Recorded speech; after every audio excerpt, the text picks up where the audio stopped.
negeri yang pernah menjadi pusat peradaban terbesar dunia, tempat lahirnya Kekaisaran Romawi, panggung megah Renaissance, dan simbol kekuatan gereja Katolik. Tapi apa jadinya jika kita membalikkan perspektif, melihat Italia dari sudut pandang Islam? Bagaimana Islam hadir di tanah para kaisar dan paus ini? Hari ini kita akan menjelajahi sejarah panjang Islam di Italia, dari jejak-jejak awal hingga kehidupan muslim modern di negara yang penuh kontras ini. Sekarang kita langsung masuk pada sejarah Italia. Wilayah Italia telah dihuni sejak zaman prasejarah oleh berbagai suku, termasuk Etruskan, Latin, dan Sabin. Salah satu peradaban yang paling awal adalah peradaban Etruskan, sekitar abad ke-8 hingga ke-3 sebelum Masehi, yang berkembang di Italia Tengah dan memiliki pengaruh besar terhadap budaya Romawi. Mereka dikenal karena keahlian dalam arsitektur, seni, dan sistem politik yang unik. Suku Latin yang menghuni wilayah lembah Tiber kemudian mendirikan sebuah kota kecil yang kelak menjadi Roma. Mitologi Romawi mencatat bahwa kota Roma didirikan pada 21 April 753 sebelum Masehi oleh Romulus dan Remus, dua saudara kembar yang diasuh oleh seekor serigala betina. Setelah menggulingkan pemerintahan kerajaan Etruskan pada 509 sebelum Masehi, Roma menjadi sebuah republik. Sistem pemerintahannya mencerminkan distribusi kekuasaan melalui konsul, senat, dan majelis rakyat. Republik Romawi berkembang pesat melalui serangkaian perang ekspansi yang memperluas wilayahnya di Italia dan sekitarnya. Pada abad ketiga sebelum Masehi, Roma berhasil mengalahkan musuh utamanya, Kartago, dalam perang Punisia 264 hingga 146 sebelum Masehi. Kemenangan ini memberi Roma kendali atas wilayah di Afrika Utara, Sisilia, dan Spanyol, menjadikannya kekuatan besar di Mediterania. Namun, perluasan ini juga membawa tantangan. Ketimpangan sosial antara kaum patrikian, bangsawan, dan plebian, rakyat biasa, memicu konflik internal. Julius Caesar, seorang jenderal terkenal, menjadi tokoh kunci dalam mengakhiri era republik setelah ia mendeklarasikan dirinya sebagai diktator seumur hidup pada 44 sebelum Masehi.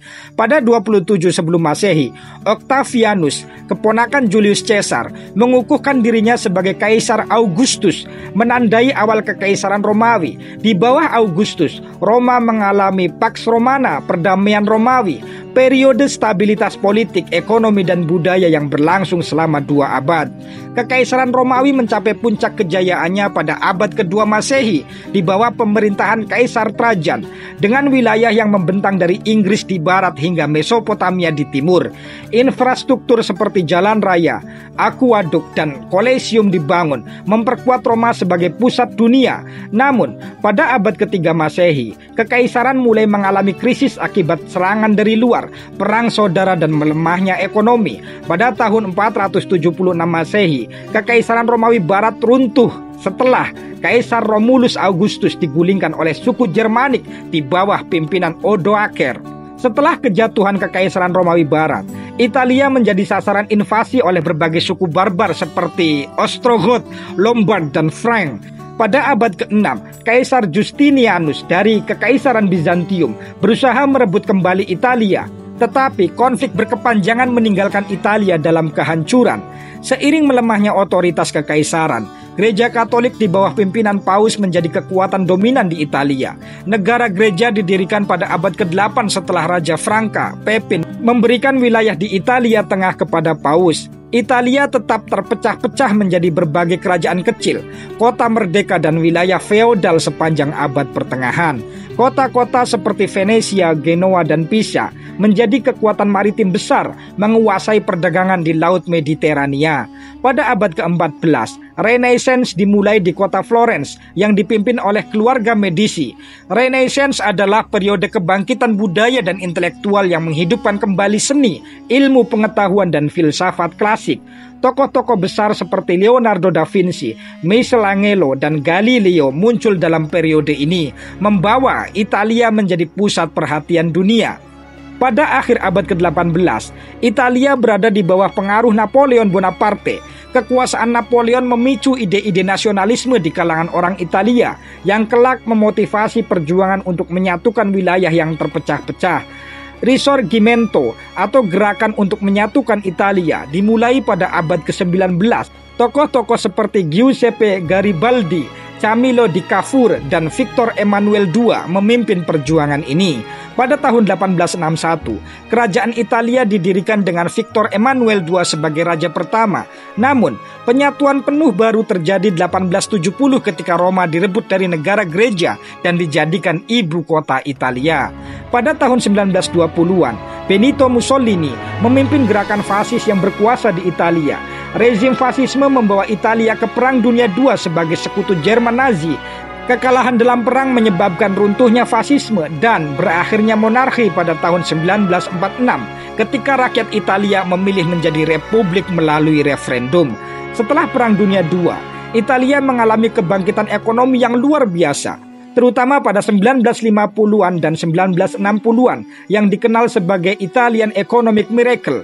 Italia juga menjadi anggota pendiri Uni Eropa pada 1957. Hari ini, Italia adalah negara demokratis dengan konstitusi modern. Sebagai pusat budaya, seni, dan pariwisata global, Italia tetap mempertahankan warisan sejarahnya yang kaya. Sistem pemerintahan dan konstitusi Italia dalam mengatur kehidupan beragama. Konstitusi Italia menegaskan prinsip kebebasan beragama dalam pasal 8 dan 19.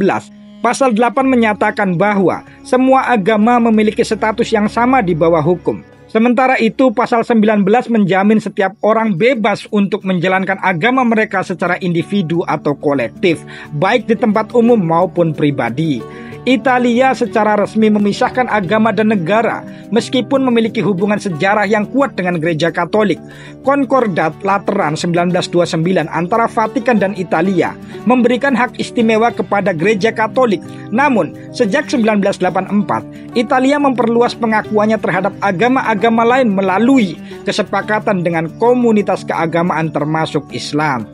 Italia memiliki populasi sekitar kurang lebih 60 juta jiwa dengan komposisi agama sebagai berikut.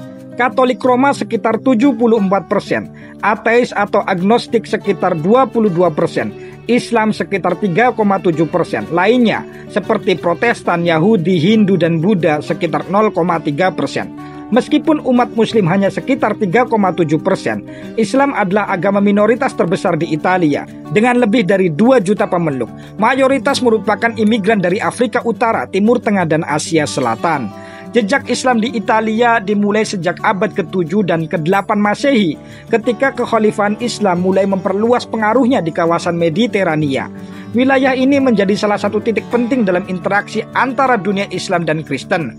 Meskipun Italia tidak pernah menjadi bagian dari kekhalifahan secara keseluruhan, perannya dalam perdagangan, konflik, dan pertukaran budaya dengan dunia Islam sangat signifikan.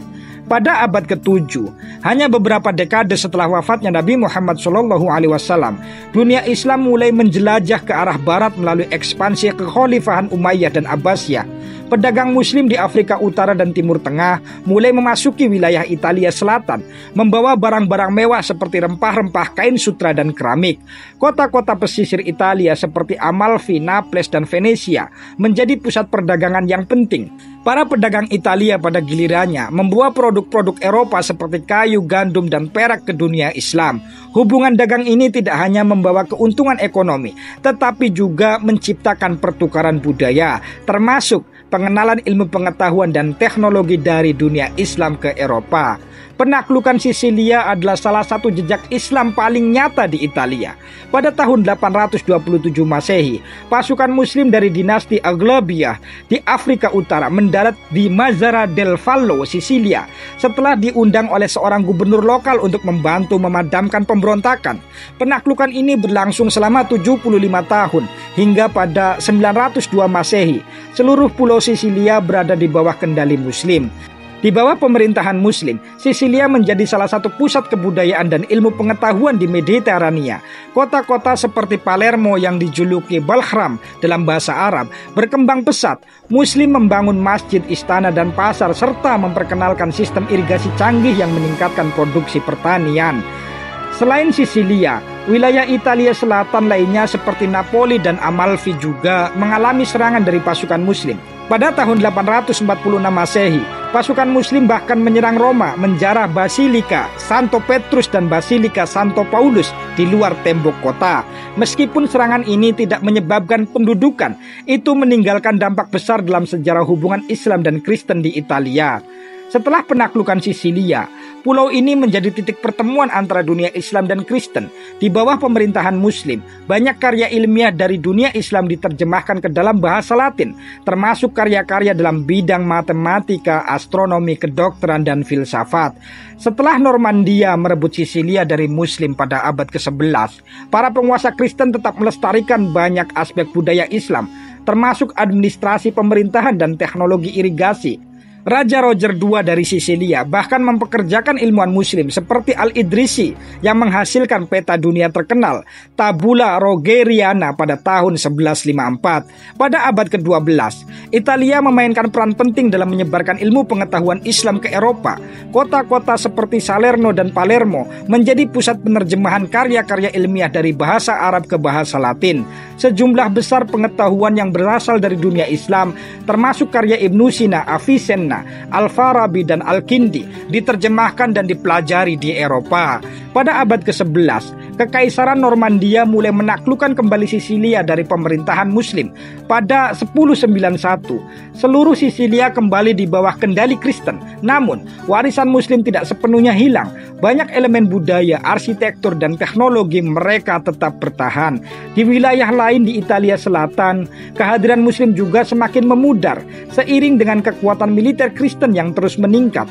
Meskipun demikian, interaksi antara kedua peradaban tetap berlanjut, terutama melalui perdagangan dan diplomasi. Jejak Islam masih terlihat di Italia, terutama di Sisilia, dalam bentuk arsitektur seperti Kastil Giza di Palermo yang mencerminkan pengaruh seni Islam. Tradisi kuliner Sisilia seperti penggunaan rempah-rempah dan teknik memasak tertentu juga memiliki akar dari masa pemerintahan Muslim. Selain itu, Italia modern terus menjadi jembatan antara dunia Islam dan Eropa dengan sejarah panjang yang membentuk identitas multikulturalnya. Sejarah awal Islam di Italia bukan hanya tentang invasi atau konflik, tetapi juga tentang pertukaran budaya, ilmu pengetahuan, dan diplomasi. Jejak-jejak ini menjadi bagian tak terpisahkan dari identitas Italia dan dunia Mediterania secara keseluruhan. Sejarawan seperti Henry Pirenne mencatat bahwa kehadiran Islam di Italia, walaupun relatif singkat, memberikan dampak yang mendalam terhadap sejarah Mediterania. Islam tidak hanya menjadi musuh bagi Kristen, tetapi juga mitra dalam perdagangan dan penyebaran ilmu pengetahuan. Sosiolog modern juga mencatat periode ini menunjukkan bagaimana dua peradaban besar dapat saling mempengaruhi meskipun berada dalam kondisi konflik. Sisilia bisa jadi contoh, sering disebut sebagai model pluralisme budaya yang sukses, di mana Muslim, Kristen, dan Yahudi hidup berdampingan selama berabad-abad.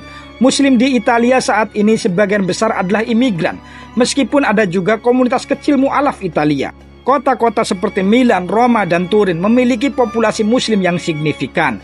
Tantangan utama yang dihadapi komunitas Muslim adalah kurangnya pengakuan resmi yang menghambat pembangunan masjid dan pengelolaan kegiatan keagamaan.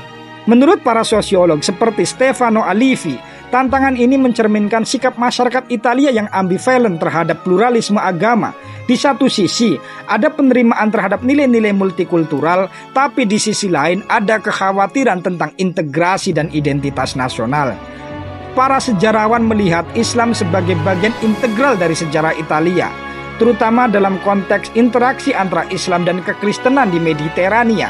Pasquale Goff, sejarawan terkenal, pernah mengatakan, tanpa Islam, Eropa tidak akan pernah menemukan dirinya sendiri.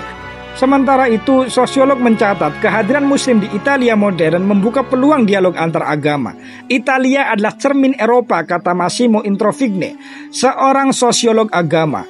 Cara Italia menangani keberagaman agama akan menentukan masa depan hubungan antar agama di seluruh Eropa.